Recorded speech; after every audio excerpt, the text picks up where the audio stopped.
मला माहितीये ना, मला माहितीये मी किती त्रास दिलाय तुला आतापर्यंत. आणि मी हेही पाहिलं की सौमित्र कसा वागतो तुझ्या बरोबर. तुला किती बरं वाटतं, म्हणजे तुम्हाला दोघांना एकत्र असलं म्हणून मला असं वाटलं की तुम्ही दोघांनी एकत्र या. वा, की मूर्खासारखं बोलताय, कळतंय का तुम्हाला? राधिका त्यात काय आहे, सगळ्यांना माहिती आहे ना. उलट मला आधी माहिती असतं ना तर मी आधीच बोललो असतो सौमित्रशी. कोण सगळे? सगळे म्हणजे घरचे बाहेरचे सगळ्यांना कल्पना आहे. सगळे काही बोलू नका. हा जग तुमच्यासारखं नाहीये. नाही, तुम्ही माझ्याबद्दल आणि सौमित्राबद्दल जो काही विचार करताय ना, त्यामुळे तुमच्या चुका, तुमचे दोष कमी होणार नाही. तेव्हा तुम्ही इथनं निघा. जा, ऐकून घे. जा. राधिका, का आलं बाई? कोण बरं तू तिच्यासोबत वाद घालत आहे? का आलं? आई तूच समजाव ना हिला. अरे पण झालं का? अगं मी तिची माफी मागत होतो तर ही मला सतत बाहेरच जायला सांगते, हकलते इथून. का आलं राधिका? आई तुम्ही यांनाच विचारा काय झालं ते. हे तू का केलं परत आता सांग बरं? आई मी काही नाही केलं ग. हे बघ आता सौमित्र आणि ही बोलत नव्हते तर त्यांनी परत एकत्र यावं म्हणून मी प्रयत्न केले आणि सगळं माझ्यावरच उलटलंय आता. आई आई मला आधी सांगा, हे तुम्हाला माहिती होतं का? का? हे काय बोलतायत हे खरं आहे का? अगं आई आता माहितीच आहे ना सगळ्यांना, रेवती, नाना, गुप्ते सगळ्यांना माहितीच आहे की नाही. नाही, तुम्ही मला सांगा ना आई, हे काय बोलतायत बघा. झालंय ना बोलणं, आई तू सांग ना. आई, तुमचं आणि बाबांचं या बाबतीत काही बोलणं झालंय का? हो सांगा. झालंय, सगळ्यांनाच माहिती नाही. सांग. हो बस आई. बस, आता तुम्ही माझ्याशी काहीही बोलू नका. राधिका मी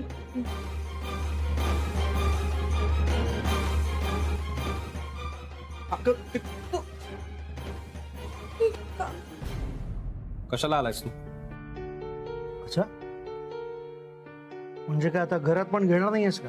नाही नको, आता परत परत तेच तेच बोलणार असून आता नको येऊस तू. जा अरे, please, जा. सगळं- हे बघ मला कामं पण आहेत. जा. ए गपरे, हे बाबा आनंद, काय कसली एवढी काम आहेत तुला? आनंद मला काम आहेत रे बाबा. जा काय ना. कसली? मी हे घर सोडून चाललोय त्यामुळे इथल्या सगळ्या फॉर्मॅलिटीज मला पूर्ण करायच्या आहेत. मला एअर तिकीट्स पण सगळी कन्फर्म करायचे आहेत आणि मला आहेत रे बाबा भरपूर काम आहेत. तुला का सगळं सांगत बसू मी? तू जा प्लीज. हे समय थांब यार, काय करतोयस तू? असं तडकाफडकीचा निर्णय घेऊ नकोस. मी अतिशय शांतपणे निर्णय घेतले. असं अजिबात वाटत नाही. अरे तुम्ही का ठरवता हे सगळं? प्रत्येक वेळेला तुम्ही तुमच्या म्हणण्यानुसार आणि तुमच्या डोक्याने ठरवत असता का? नाही मग तू सांग ना, तू का जातोयस? अरे परत तेच आनंद, सांगितलं ना मला इथे थांबायचं नाहीये म्हणून जातोय. अजून काय कारण असणार आहे? आणि तू का मला डिटेल मध्ये एवढे प्रश्न विचारतोयस? तू जाशील का? प्लीज प्लीज जा. चल. अरे यार, हे तू या ना, तू गुरुचा राग माझ्यावर काढू नकोस. नाही नाही अजिबात नाही. तुझ्यात आणि गुरु मधला फरक मला कळतो. मी म्हणजे काय तू नाहीये गुरुवर विश्वास ठेवायला आणि असले प्लॅन बनवायला. समय म्हणजे मी का हे सगळं मुद्दाम केलंय का? आनंद, तू मुद्दाम केलेस का चुकून केलेस हा प्रश्नच नाहीये. गुरु सारख्या माणसावर विश्वास ठेवलास तू. नाही यार, तसं नाहीये यार, खरंच. म्हणजे ना, गुरुला स्वतःला धक्का बसलाय की हे सगळं असं का झालं. आनंद, गुरुला कसलाही धक्का वगैरे नाही रे बाबा बसलाय. उलट त्याला हेच हवं होतं. गुरु हा अतिशय धूर्त आणि संधीसाधू माणूस आहे. राधिकाचं काहीही चांगलं झालेलं बघवत नाहीये त्याला. तू हे आयतं खोलीतच दिलंस त्याच्या हातात. त्याला जे हवं होतं ते त्याने मुद्दाम केलं आणि तसं त्याला मिळालं. अरे बस. नाही यार, त्यांनी आपलं बोलणं ऑलरेडी ऐकलं होतं, त्याला ऑलरेडी कळलं होतं. तो माझ्याकडे आला तेव्हा माझ्याकडे पर्याय नव्हता. मी त्याला खरं खरं हो सांगितलं यार. That's it. आनंद, मी अमेरिकेला निघून जातो आणि हाच त्याच्यावरचा एक उपाय. समय नको ना यार, समय प्लीज यार. हे बघा ना, राधाचा आता माझ्यावरही विश्वास राहिलेला नाही. ती सुद्धा मला स्वार्थी समजायला लागलेली. त्यामुळे आमचं लग्न वगैरे ही खूपच पुढची गोष्ट आहे. ते तर नाहीच होणार. तिच्या मनात सुद्धा मैत्रीची शुद्ध भावना होती. त्याचं प्रेमात रूपांतर होण्याआधीच गुरुने सगळ्याचा चुराडा करून टाकला. बस बस, प्लीज या विषयावर चर्चा नको. Please please. आनंद तू जाशील? आनंद तू जाशील का यार? काय बोलतोय? तू जा ना यार. समय तू जा ना प्लीज. जा यार, तू जा. जा तू जा. चल जा जा. समय जाणार यार US ला. आपण खूप मिस करणार ना त्यांना. सो त्यांना जाण्यापासून थांबवण्यासाठी काही करता नाही येणार का? राधिका वहिनींचं आणि त्याचं रिलेशन, त्यांची मैत्री जर परत आधीसारखी झाली तर तो थांबेल. सर त्यांचं लव्ह आहे मॅमवर. ते असं त्यांना लाईफ टाईम फ्रेंड म्हणून कसं ॲक्सेप्ट करणार? आणि आय थिंक हेच फॅक्ट त्यांना ॲक्सेप्ट नाही होणार म्हणून त्यांनी परत जायचा डिसिजन घेतला. नाही नाही, ज्यांनी तो परत जातो हा त्याचा टेम्पररी रिएक्शन आहे, परमनंट डिसिजन नाही. तो राधिका वहिनींवर प्रेम करतो म्हणून आता तो फार काळ त्यांच्यापासून लांब राहू शकणार नाही. मला विश्वास आहे तो त्याचा निर्णय बदलेल. बघू.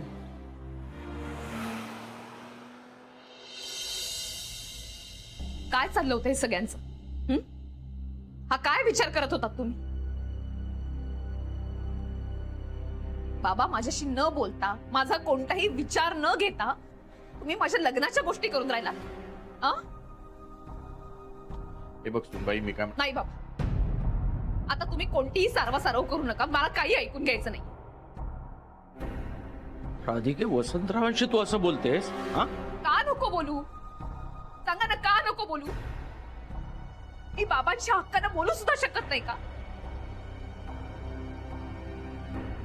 आणि नानाजी, तुम्ही तर मला मुलगी समजता ना?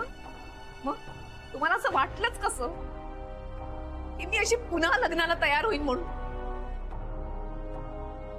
राधिका, अगं ऐकून तरी घे. का ऐकून घ्यायचं रेवती मी? सांग ना, का ऐकून घेऊ? अगं हे राधिका, ऐक. तुम्हाला असं वाटलंच कसं? तुम्ही असा विचार का केलात माझ्याबद्दल? अगं, तुझं भलं व्हावं म्हणून. नाही काका, तुम्ही तर बोलूच नका. रेवती, तुझं काय ग? तू तर प्रत्येक गोष्टीची शहानिशा करतेस, पाठपुरावा करतेस, सत्य काय असत्य काय हे जाणून घेतेस आणि मगच बोलतेस ना? मग तुलाही विचारावंसं नाही वाटलं मला? सांग ना, गृहीत धरलंस मला? तुम्ही सगळ्यांनी मला गृहीत धरलंय. नानीजी, तुम्ही घाबरताना प्रत्येक गोष्ट करायला, काळजीपूर्वक करता, विचार करून करताना. आत्ता भीतीने वाटली हे सगळं करताना. राधिका, तू गैरसमज करून नको घेऊस ना. आमचा हेतू चांगलाच होता ग. काय हेतू होता? सांगा ना, काय हेतू होता या सगळ्यामध्ये? बाबा, तुम्हाला असं वाटलंच कसं की मी माझ्यावरती सगळे संस्कार सोडून, तारतम्य सोडून वागेन असं? सांगा ना, का वाटलं तुम्हाला?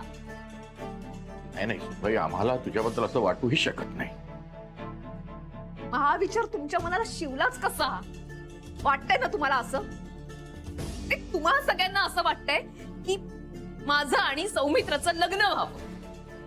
तुम्हाला वाटतं म्हणून बाहेरच्या नाही वाटतं. मग ते मला काही बोलतात, अधवा तधवा, काही विचार करतात माझ्याबद्दल.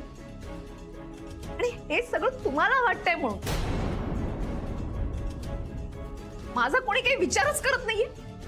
सगळ्यांना सगळं माहितीये, पण मला काही माहिती नाही. मी मात्र या सगळ्या संदर्भात अनभिज्ञ आहे. हा विचार करताना एकदा माझ्याशी बोलायला हवं होतं ना, मला सांगायला हवं होतं ना. तुम्ही सगळ्यांनी परस्पर सगळं ठरवून टाकलं, सौमित्रालाही सांगितलं. आणि हे सगळं मला कुणाकडनं कळावं? तर यांच्याकडून, माझ्या नवऱ्याकडून. तुम्ही सगळ्यांनी ना मला एका क्षणात यांच्या रांगेत आणून बसवलंय. इतके दिवस मी माझ्या संसारासाठी जे काही केलं ना, ते सगळं बाकीबोल ठरलंय. नाही वहिनी, तसं नाहीये. नाही नाही, गुप्ते भाऊ, तुम्ही तर काही बोलूच नका. मला भाऊ मानते मी, भाऊ बीजेला ओवाळते. जितका माझा तुमच्यावरती हक्क आहे ना, तितकाच तुमचाही माझ्यावरती हक्क आहे. या बहीण भावाच्या नात्याने, या हक्काने तरी तुम्ही मला एकदा काहीतरी सांगायला हवं होतं ना. ही पण अपेक्षा मी तुमच्याकडनं करू शकत नाही. राधिका, काका, मला तर खूप वाईट वाटून राहिलं आता. मला कोणालाही समजणार नाही एवढी दुखावली गेली मी तुमच्यामुळे. राधिका, तुला सांगायचं नाही असं नव्हतं ग. म्हणजे आम्ही सांगणारच होतो तुला. का नाही विचारलं? रेवती, विचारायला हवं होतं ना की राधिका, तुला सौमित्र आवडतो का? का विचारलं नाही? आणि काका, तुम्ही त्या बायकांशी माझ्या बाजूने येऊन भांडलात. तुम्हालाही नाही वाटलं विचारावं असं? तुम्हालाच हा विचार करावा असा वाटला? तुम्हाला सगळ्यांना वाटलं? असं वाटलंच कसं तुम्हाला की तुमची राधिका आपला संसार सोडून, आपल्या नवऱ्याचा विचार सोडून दुसऱ्या कुणाबरोबर तरी लग्न करेन असं वाटलंच कसं तुम्हाला?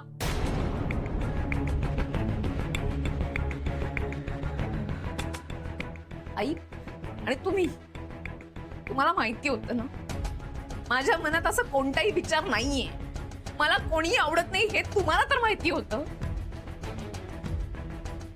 तुम्ही का नाही सांगितलं या सगळ्यांना? का थांबवलं नाही तुम्ही?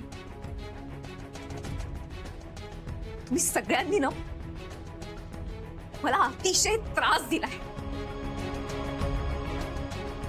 मग सगळ्यांमुळे त्रास होतोय मला आता.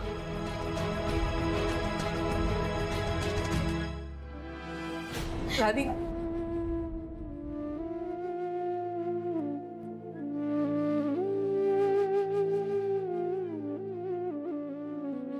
वा गुरुनाथ वा, हा डाव तर एकदम रंगलाय. क्या बात है राधिका. घे, पाहिलंच तुझीच सगळी माणसं तुलाच फसवत होती.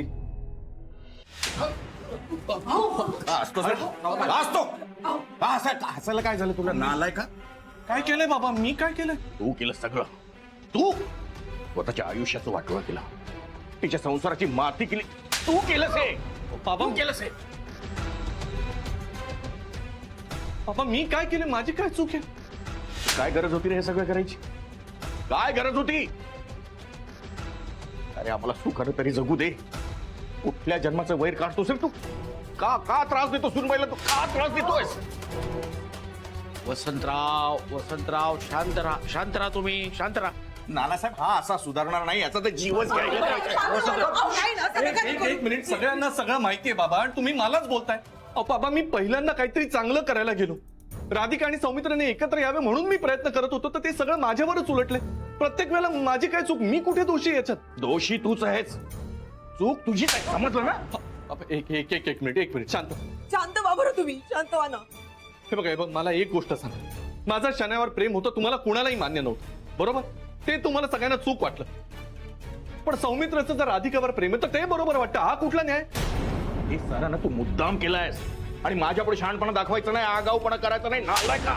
राहू द्या. त्याला एकतर अक्कल नाहीये. पण तुम्हाला कळत नाही का तुम्हाला त्रास होईल ना? शांत व्हा तुम्ही, बीपी वाढेल तुमचं. शांत व्हा. ऐ, तू इथून निघून जा बरं. तू निघून जा ना इथून. तू जा बरं इथून.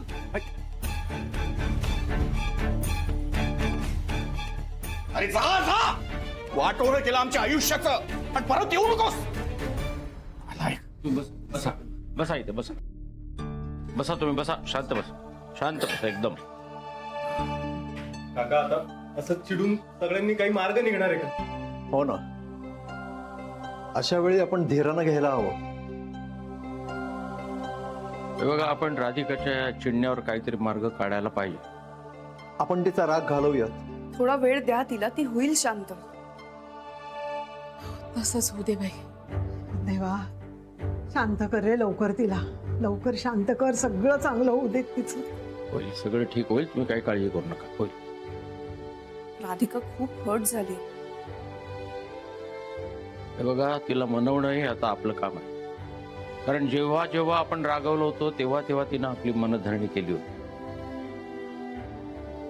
तिचा राग दूर करायला हवा आणि आपलं हे पहिलं कर्तव्य.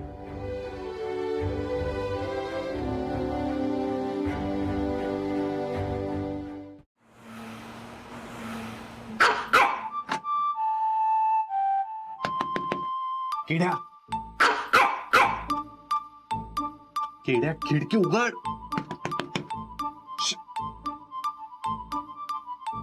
मामा कशाला कटकट करते? मी कोण मी? वसुली करायला खिडकीतून येत आहेत. किड्या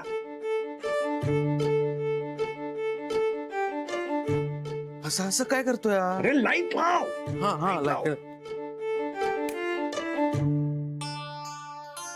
अरे काय यार तू? अरे तू असं घाबरवला खिडकीतून का बरं येतो? काय तुमच्यातली कुत्री आहेत ती गंमत आहे यार. आले भूंका. बरं सोड तू. मी याच्यासाठी खिडकीतून आलोय की मी आलोय हे शनायाला कळता कामा नये. मला मम्माला भेटायचंय. काय प्रॉब्लेम नाही, मम्मा झोपली आहे, मी शनायाला बोलवणार. तुला कळतंय का मी काय बोलतोय? झोपेतेस का तू? मी काय म्हंटल, मम्माला भेटायचंय शनायाला कळून न देता. काय? अरे पण मागच्या वेळेस तू आला होता तेव्हा तुला मम्माला कळून होतं द्यायचं आणि शनाला भेटायचं होतं. हळू बोल ना.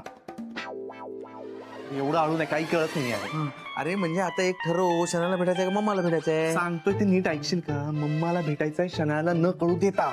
ओके. हा, कुठे आहे मम्मा? मम्मा आत घुरते. चल, हा, चल. मला काय माहितीये का तू? चल, पाह मला. अहो काय इथेच आहे ना ते. आधी म्हणतो मम्माला भेटायचं. अरे काय करतो? काय करतो म्हणजे दिसत नाहीये नाही ते. मग लाईट नाही तर दिसेल कसं? त्या तिकडे. कुठे तिकडे? हे, काय काय हा. चला. हे. आता यातली मम्मा कुठली आहे? मम्मा inky pinky pong inky pinky काय करतो? काय किंडर गार्डन मधला पोरगा आहेस का? ठीक आहे. इना मीना डिका. मूर्खा रका वागू नकोस. फक्त मम्मा कुठल्या बाजूला झोपते सांग ना. अरे मग काहीतरी तर करावं लागेल. आता पता करू का? अरे तसं नको करू. कुठल्या बाजूला झोपते कसं कळेल? मम्मा हा जी घोरते ना ती मम्मा. ही घोरते. शांतपणे फक्त मम्माला उठवायचं. शनायाला कळता कामा नाही. मम्माला उठवायचं. हा, ही मम्मा तिला उठवायचं. शनायाला कळू देऊ नकोस. मम्मा तू काय म्हैसेस का सारे कायला? हळू उठवायचं म्हणतं तर मम्मा तशीच उठते. मी उठवतो. शांत बसतो. ओके. सासूबाई तोंड इकडे असेल. सासूबाई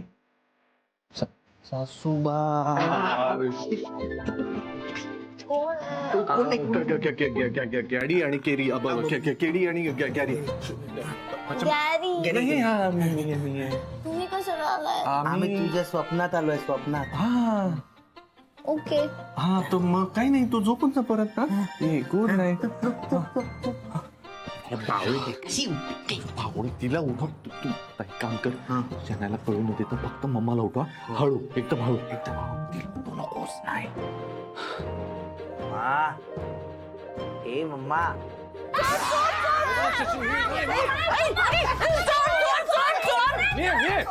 मी शांत व्हा.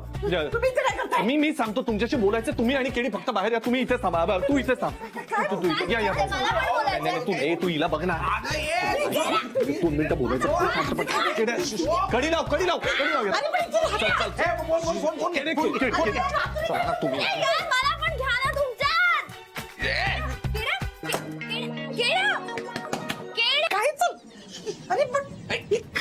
अरे किती ओरडते ती. दार लावलेच नाही. एक मिनिट, काय झालं तुम्हाला इतक्या रात्री? काय हवंय? आणि एक गोष्ट, 1 मिनिट, तिला का बंद करून ठेवलंय? तेच सांगतोय ना तुम्हाला. जरा ऐकल का? श्वास घ्या आधी. मी जे काही सांगतोय ते तिला कळायला नको म्हणून तुम्हाला बाहेर आणलंय. असं काय आहे जे शनायाला कळायला नको? माझा प्लॅन. प्लॅन?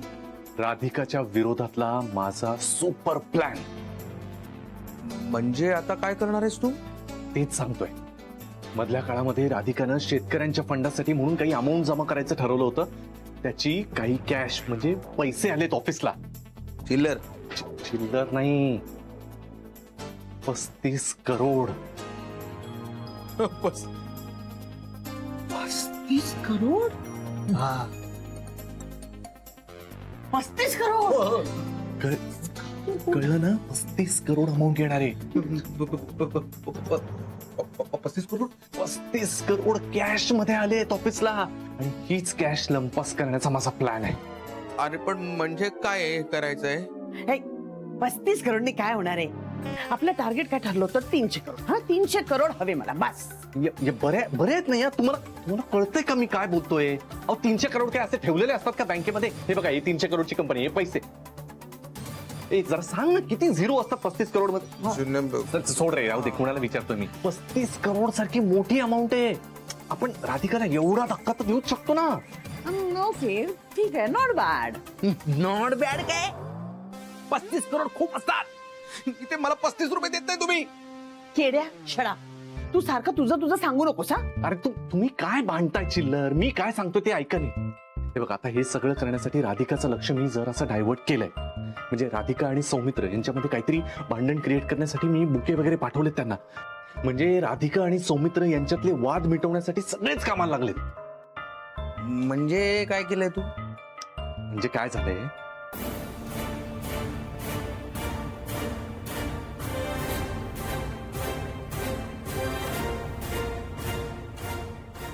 कळलं?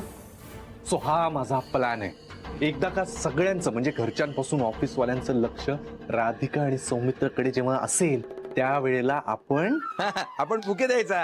हे तुझ्या डोक्यात 35 करोड लंपास करायचे.